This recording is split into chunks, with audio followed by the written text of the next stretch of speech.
And Kristen, I know you're just getting more details here.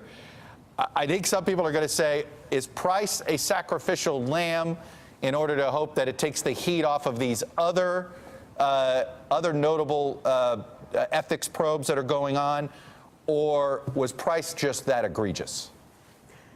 I think it was both to some extent. I think the president wanted to send a very strong message, Chuck, but there's no doubt he was infuriated, and every day there was another headline. And so I think it was also the fact that he saw this as egregious behavior and against his stated vow to drain the swamp, as you pointed out in your open. Now, the White House saying that they're conducting a broader review, so he may not be the only cabinet secretary to go, but there's no doubt right now the president wants to send a message with this move. And look, the writing has been on the walls for days, Chuck.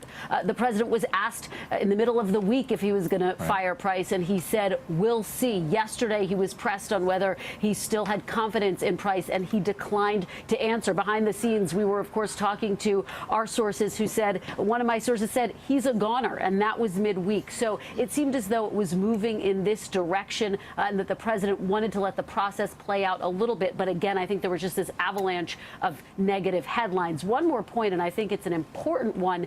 He saw Price as ineffective, and so that just didn't help his case, not only because he couldn't get health care passed, but remember, Chuck, he was really one of the first voices pushing the president to tackle health care first, which went against the way the president wanted to proceed when he first took office. And I'm told that he was still stewing about that to some extent. So we're still getting the details of how this all went down. But right before the president left for Bedminster, he reiterated how frustrated he was. And it seemed as though this was all but inevitable, Chuck. And Kristen Welker, we should remind folks, if we recall, during the cabinet process and the cabinet vetting process, there were certain cabinet members that the president was focused on, and there were certain ones that Vice President Pence was focused on.